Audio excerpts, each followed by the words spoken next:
We did a thing. Anyone ever heard of a universal cylindrical grinder before? Here's one from the 1940s. I believe this will be a really valuable tool to expand the possibilities with the lathe and the mill.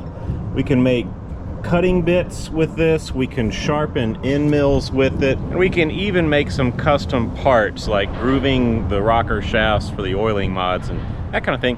So I think this is going to be one of those how did we ever live without it tools. It's also super cool because it was made in an age when this country was the top of manufacturing. Everything was built sturdy and top-notch quality, as you can tell by something that is still useful to a person 80 years later. It's got grinder qualities, of course, and lathe qualities. We can grind things on centers as it's set up for now, but I also have some chucks. We can mount things. There's some different attachments that go on the table, which were actually a big factor in my purchase of this thing. This is one of those tools that you should not purchase without tooling, meaning you already have all of it or it comes with it, because finding it and then paying for it on a onesie-twosie basis is just untenable. What people ask for these things when they find somebody who knows what it is and can use it is pretty astronomical a lot of the time. So we lucked into that kind of a situation. This came with a ton of tooling. We'll do an evaluation and see if all of the tooling is as useful as we hope it is, but we've definitely got a good start. I've moved a handful of large machines over the last year, and while it's a learning process, this is where I am now. I have a pallet jack, which I find very useful, particularly when I need to unload by myself. But for the ride, I like whatever piece of equipment it is to sit on its own dunnage, or in this case 4x4s. So the pallet jack is jacked up just enough to have a little tension, but really the full weight is on those 4x4s. And since the base of this machine is kind of a T shape, we did sneak in some 2x4s here on the edge to stabilize a little bit more. Before I remove all of the ratchet straps that strap it to the trailer, I want to make sure that the winch is involved. So there's some tension here on the winch, and it is ready to go. So once we jack up a little bit here,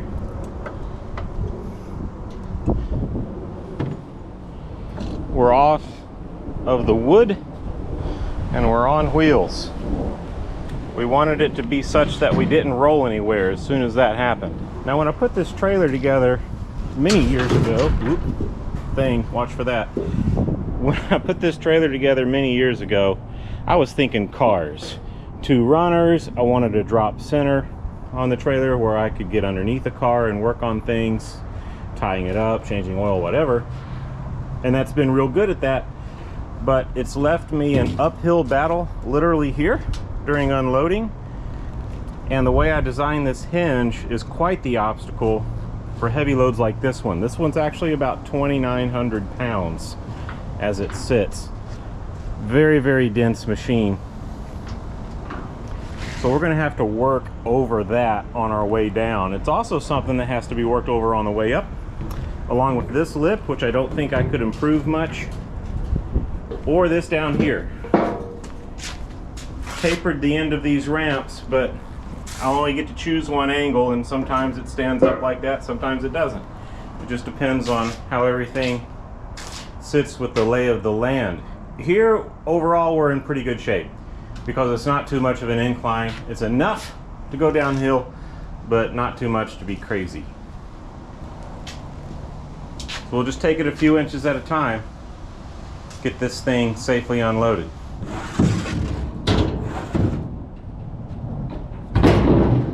Okay, going down.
One thing I need to catch you up on is what I've been doing for the shop over the last year or so. You'll recall that we found a Bridgeport. I'm still thrilled about that machine, but what it did was kind of kick off a new approach to what's possible. I realized that if I could find one of those, there's a good chance that I could find some more industrial, like pro level machining equipment to use in the shop and further my ability to do all the machining, hopefully someday, on a VW engine. And so I've been accumulating some equipment. A good number of those pieces of equipment I've already moved up to the new location. It's the grinder's turn to make the trip. So we need to get this thing prepped for loading, then we need to get it loaded. We're gonna add a whole bunch of other stuff to the load, and then we'll drive up first thing tomorrow. I don't know a ton about running this thing, but here's what I can tell you for surezies, is that this table is just sitting on there. There's a lot of surface grinders and tool and cutter grinders that are like that. I'm not comfortable with it riding like that. So what I want to do is take off the table itself. Then we'll use a pallet jack and a winch to get this thing run up onto the trailer. A cherry picker is a piece of equipment I avoided owning for a long time, just because so much of the time they're taking up space, but it became unavoidable. So we picked that one up on Marketplace a couple of weeks ago, and I think we're going to use it with this eye bolt here to lift this table safely off of the machine. First I need to get this off. It kind of pains me to do this because I had really hoped that I would get a chance to play with this thing a little bit before moving it. I won't get to play with it until we have power run. Like, we're really starting with what began as an empty building. Now we've loaded a bunch of stuff in there, but we're really gonna have to build it out into a usable shop. In the end, we'll have something much better than what we have now, but there's gonna be some work and some time involved.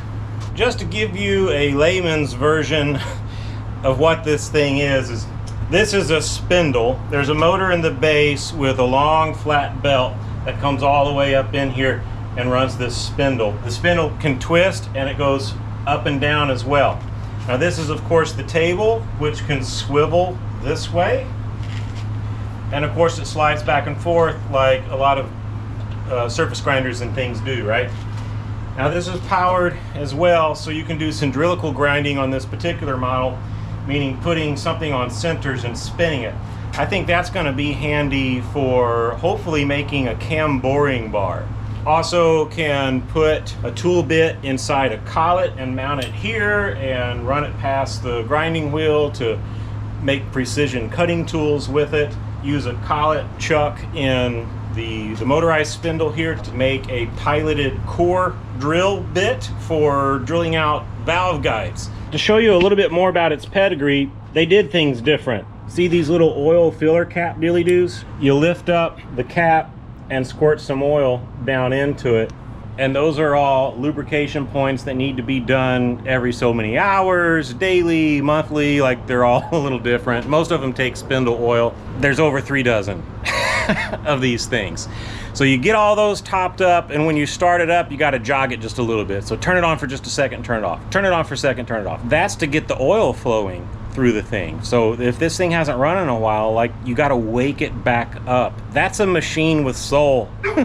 That's a machine with a little bit of character that requires an operator, and that kind of thing really speaks to me. At the end of the day, of course, it's just a hunk of metal that does stuff, but the experience is what I'm focused on here, and this is going to be a lot of fun to pull all of that off. Everything's heavy. Oh man.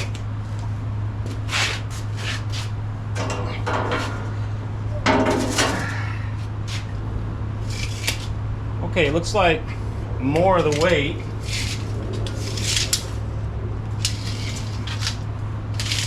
more of the weight is going to be over this way, so I'm going to put it where I had it. What I'm looking for here, of course, is balance, so when I pick it, doesn't do too much of this. We may need to adjust that a bit.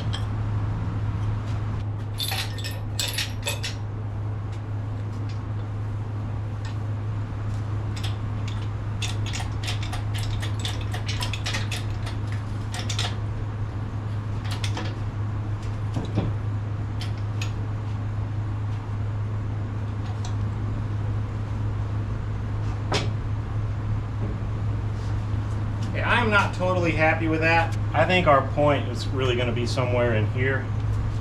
But let's try it. Don't know until you try.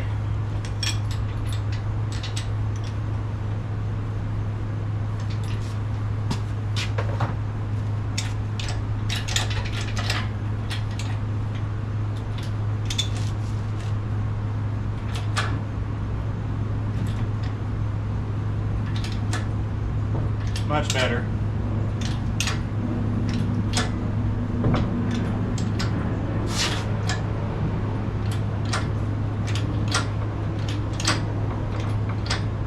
Could have gone over a little bit further, but that's all right. A win's a win.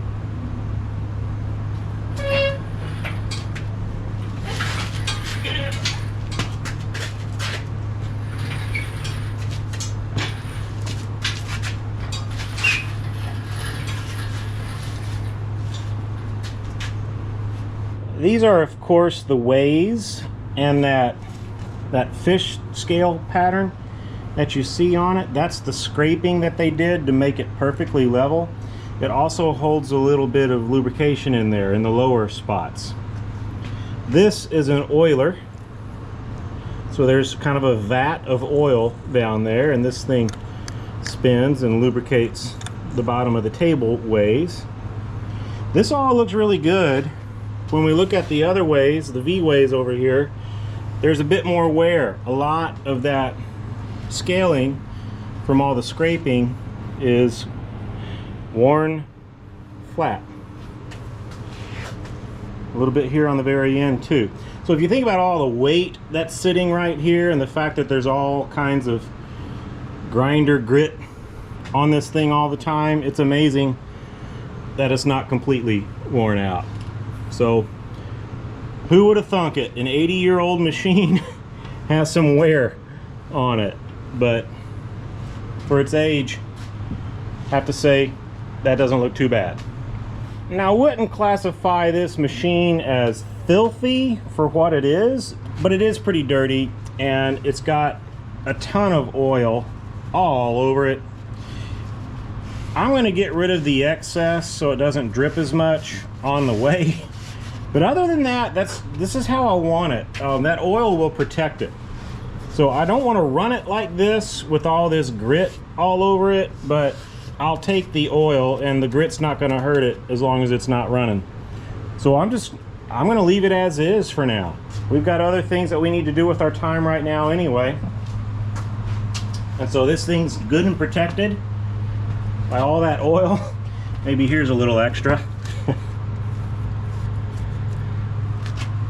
And then we'll get to do a big cleanup routine at some point.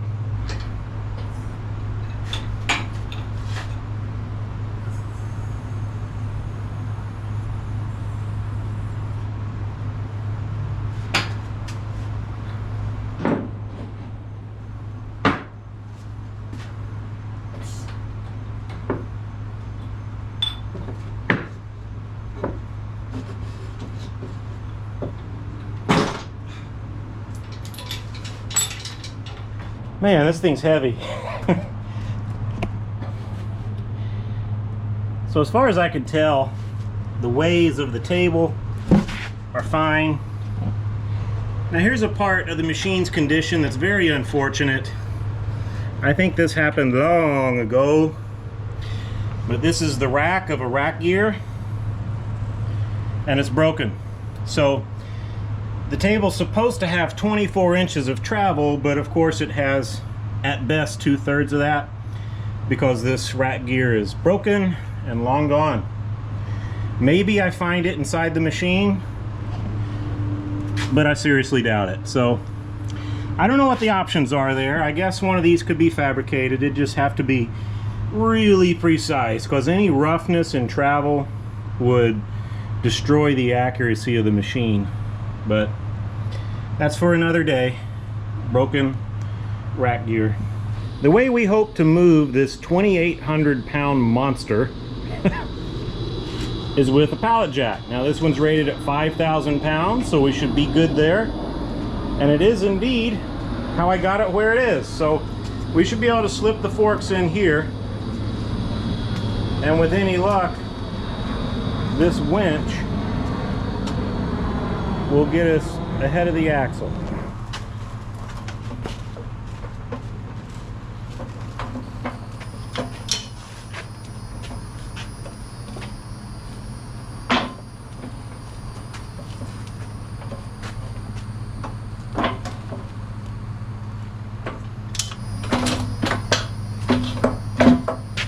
I want to get it all the way seated in. Like, we've had to have cleared back here. Yeah, we're in the clear.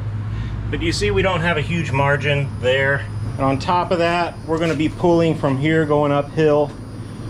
This metal is going to want to just slide right off those forks. So we'll take a pretty hefty tie down, go all the way around the machine on solid parts, and strap this thing directly to the pallet jack. I've used that technique on some other machines and it has worked well, so we'll try it again.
This is going really smoothly.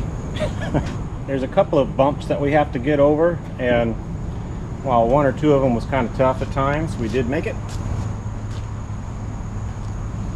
So now I think we're home free. The idea is to get the weight ahead of the axle. I'm going to be putting a whole bunch of really heavy stuff back here. In fact, I think we're going to take about a dozen engine cores with this, because that's our future.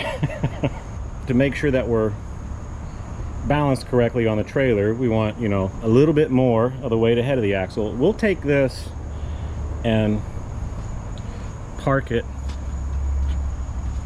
right about here, which is well ahead of the axle, but I want to use these loops, right? I want to be ahead of these loops, and then we've got some way up there too, and that way we can strap this thing down nice and tight.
This is where we left it last night at about midnight. And there's a lot of space left, but I'm not going to add much more because we're pretty much at our weight capacity. Humidity is very high. This is very frustrating. We're going to be dodging rain today as well, so we kind of need to get this thing strapped down and out of here. The sooner we can get out of Central Florida, the better chance we have of missing any rain that might happen along the way. So gonna kind of hustle, put a few lighter things back here, and I think we'll be all set. This is what we want to focus on. It's gonna take us a while to get everything set up, but I have, I think, 13 engine cores here. I expect that they're all stockers, and some of them may be okay just with a refresh, and some of them may be completely worthless. But that's what you get with core engines. One Type 3 here. I don't know, this one's looking pretty rough. The heads are gone. Pistons and cylinders we would assume are gone, so we may just have a late case here, which is nice. Okay, still kind of getting woke up here, but we'll get everything strapped down and hit the road. While this tool is kind of heavy, it is not top heavy. We have a lower center of gravity, and that's great. That's working in our favor. So one thing that never fails me is a 4 corners approach. So we go around the column and to a corner and to another corner back here and back there, and then of course up there. That would be fine, but I think we can get this done in 3. We'll go from that corner around the column to that corner. We'll do a similar thing back to those corners, and then one more directly across. And I think that's going to do it for us. This thing wants to stay put. All of its weight is down low. It is strapped to the pallet jack, and the pallet jack is resting on some dunnage down here, so it's not going to roll. It's solid on the trailer. For this one, same thing. It's on some dunnage. We'll just crisscross it. Back here we'll just improvise, but we'll be all right. Yeah, I have a dual port, another dual port with an alternator. This one has a Weber Progressive on it. Have some single ports too. Here's what appears to be a late case. This is an early case. Yeah, another late case here. We've got some cool stuff to work with. That one is the grenade engine that used to be in Dweezil. We want to do a post-mortem on it, but I think it's pretty well a goner. That's all right. We have something to work with here. We had to scramble to get on the road before the rain caught us, and it still caught us a little bit, but right now we're on I-95 headed north. The rain is to our west, headed pretty much south, but it wouldn't surprise me if we are not done with the rain. If I hit a little bit of rain, it's not a huge deal. It'll dry off pretty quick, but if I get soaked, that's real trouble, because water will get down into the machine, and I'm not going to have time to take it apart to dry all that stuff out. And as we saw this morning, the table was rusty. We're getting this machine to a place that'll be nicer to it. We just need to make the trip without any catastrophes. We're gonna keep rolling. We've taken 295 around the east side of Jacksonville because there is a little bit of rain to our west. It's coming across I-95. Going through downtown Jacksonville with a trailer is not the most fun thing.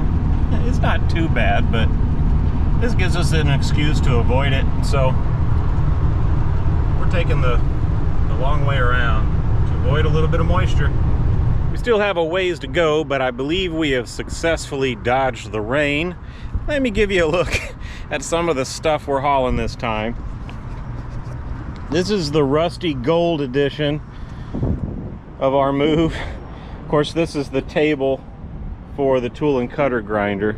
It's riding nice and steady, and it doesn't catch as much air because it's not as tall, right? Last trip I made, there was a bandsaw and a big metal cabinet involved, and my mileage was actually worse because of it. But here's the engines. We have a total of 13 on board, and the front clip from Dweezil, like this is the original clip, and it might be apparent why it was necessary to totally change it out. Like the damage comes all the way back here. My interest in the clip is the dash is straight if I need that. There's some parts and pieces inside that might be useful, electrical stuff. And of course the VIN plate. It's under the hood, but I haven't removed the VIN plate yet. So thought it'd be a good idea to hang on to that for just a little bit longer anyway. And there you have it. We are right at capacity. So yeah, we probably could have fit some more stuff back here, but I don't want to be greedy in terms of weight. So we just stopped there, and everything seems to be doing okay. All right, let's get back on the road. Hey boys, you ready to get back on the road? All right, we'll do that.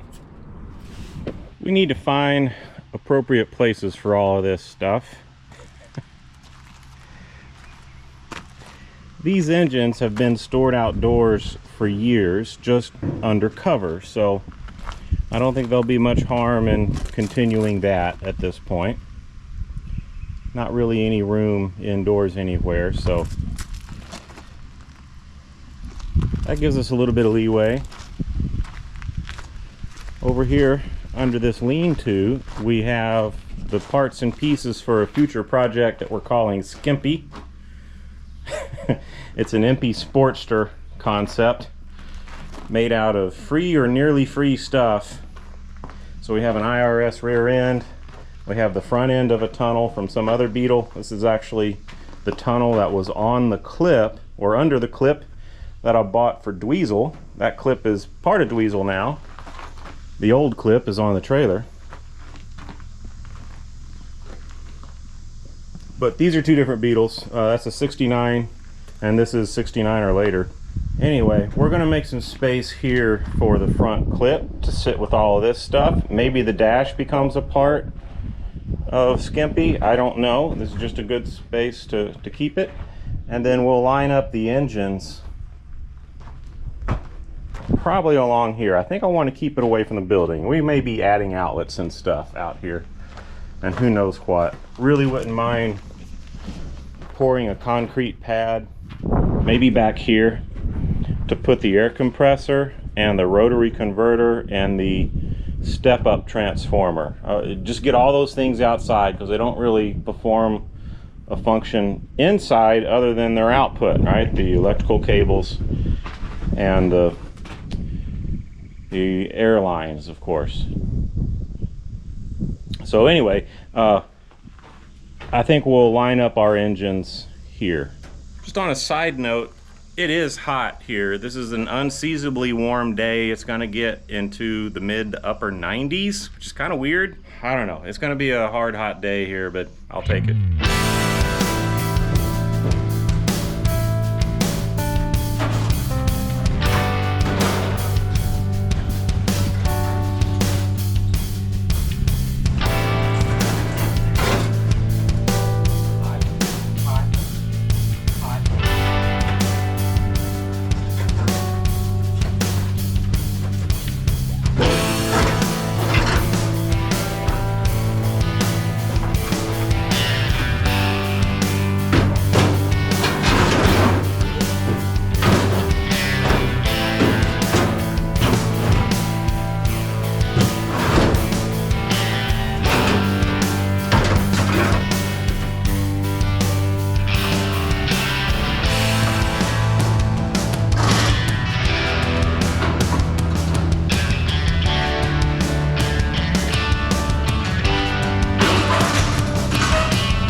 folks.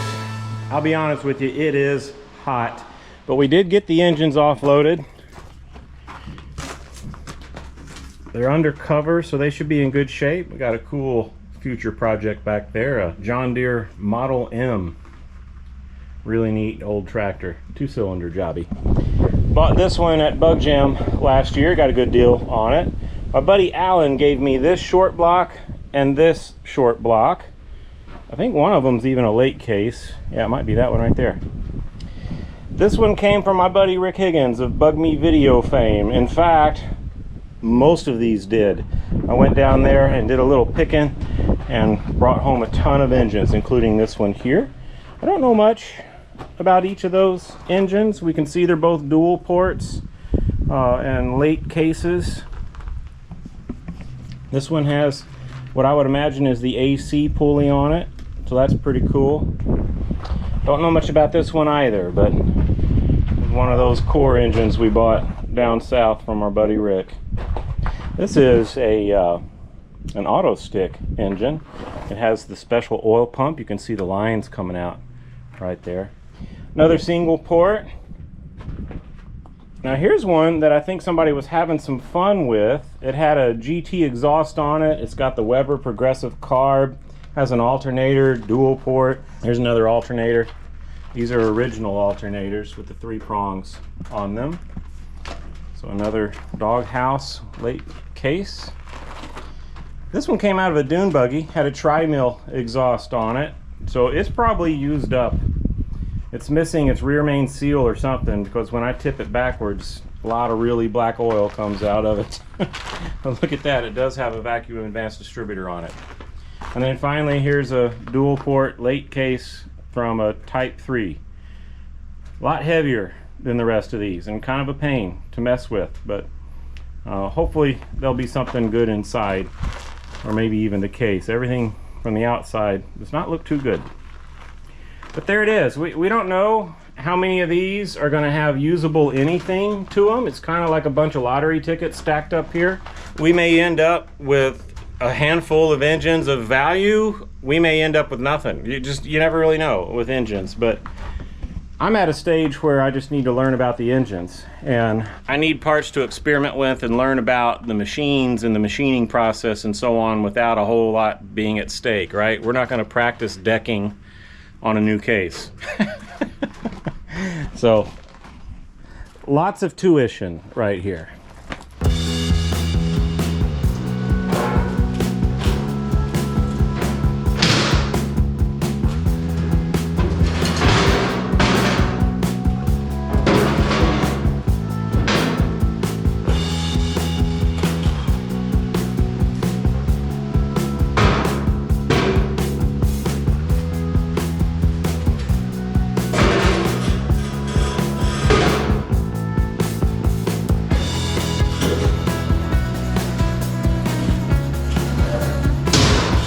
When I was moving the engines, I came across these little bearings here and panicked. I'm like, oh no, what is this from?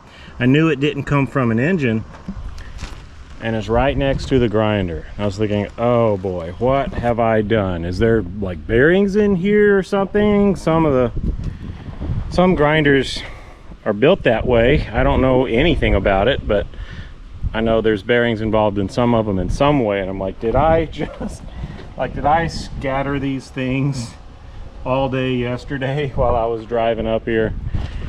Oh, I'd hate that. But actually this just came from the caster wheel on one of those cheapy movers dollies. So it came out of one of these wheels.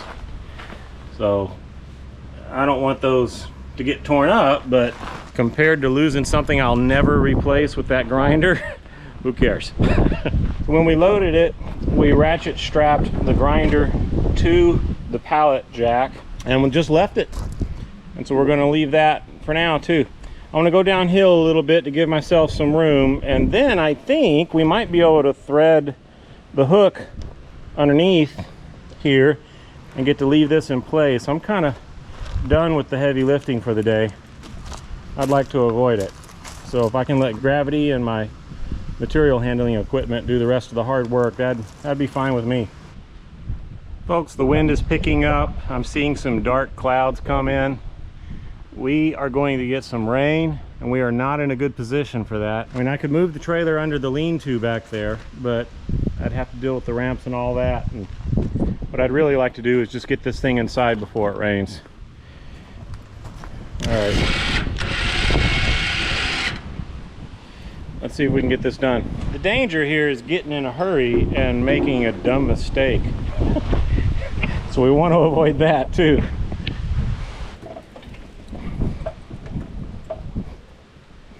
Had the pallet jack sitting on these 2x4s. That kept it from rolling around. It was nice and sturdy. Everything on the trailer behind this grinder got a nice mist of oil from yesterday. Crazy thing is I sopped all of that up before we loaded it, and some more has drained out of the machine as it's designed to do. So I want to sop that up again before we roll this thing into the shop.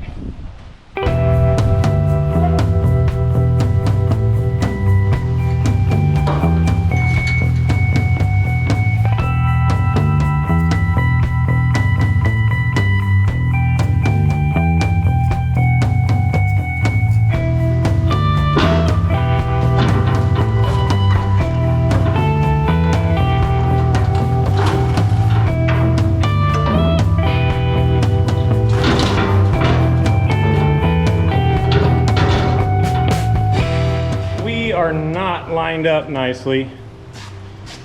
So good news is we have a little bit of space to make the adjustment. We're going to turn a little bit this way. I want to get the center wheels of the pallet jack right down the middle here.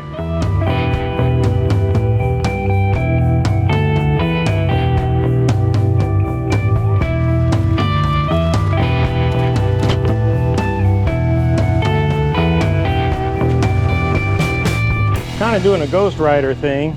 My remote, this is an older dealie, so it's not Wi-Fi, and it only reaches so far. So we just kind of have to sit back here and watch it happen. What I really want is for those wheels to roll off the edge of the ramp at the same time. I don't want anything to tip.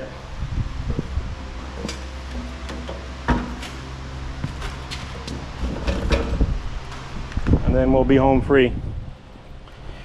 This piece of equipment is pretty low center of gravity, but there we go. I had a spooky moment when we were moving the bandsaw. So imagine that step with this thing, right? A lot of weight up there. It went off the end of the ramp one side at a time, and it did one of those, and it was pretty spooky. Okay. We're on level ground.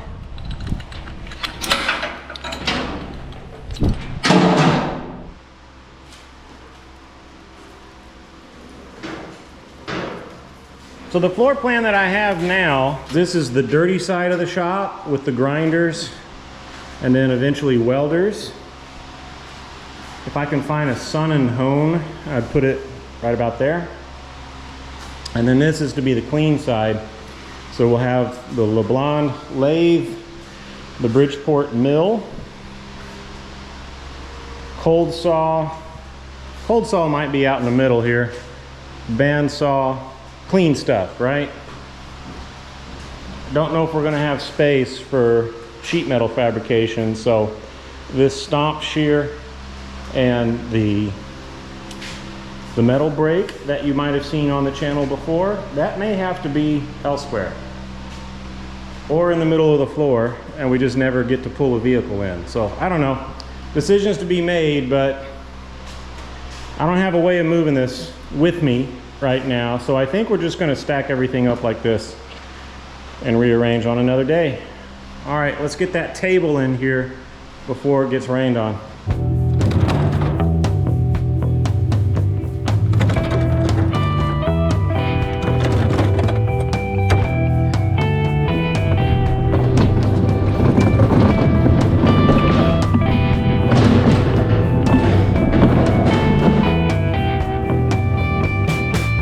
Well, we got it done, and the rains have come.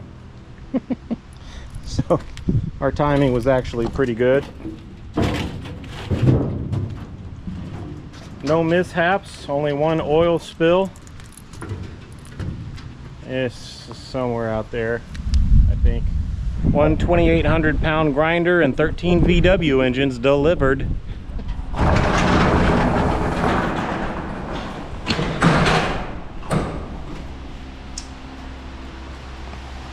I was able to take a paper towel with some whey oil and just wipe off that surface rust, which I'm pleased, I'm not surprised, but pleased. It cleaned up nice, and so now we'll get some whey oil on there to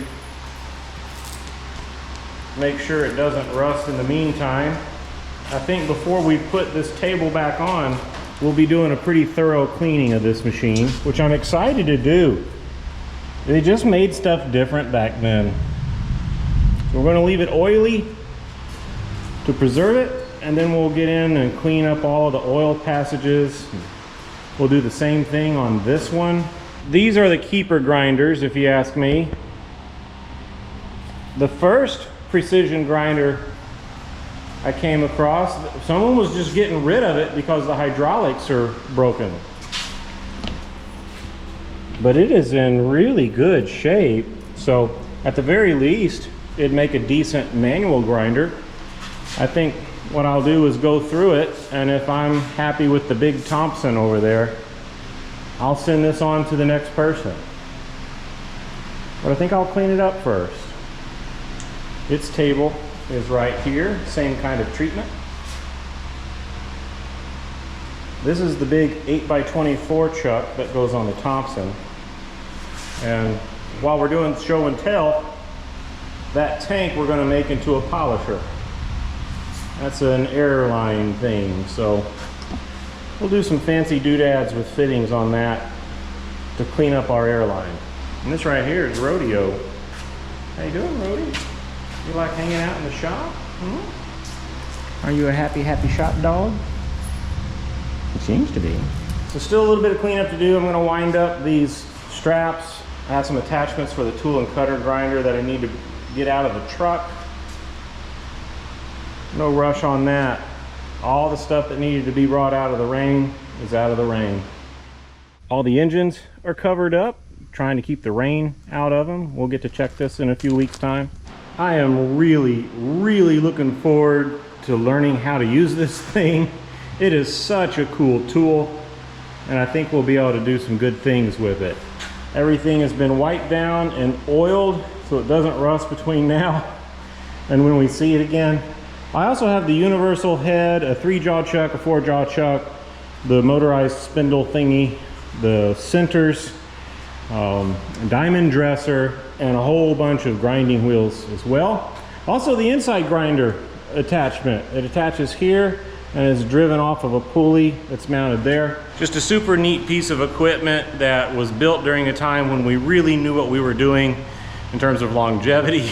And for the technology that was around at the time, I'm guessing the amount of precision that this thing can hold is really impressive. So it's really just up to me. I got to learn how to use it. They say that a machine is only as good as the guy running it, and well, it's waiting on me.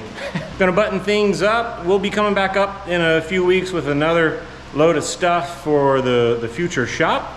In the meantime, get out in your garage, get a little work done. We'll see you in the next video. You boys enjoying the ride?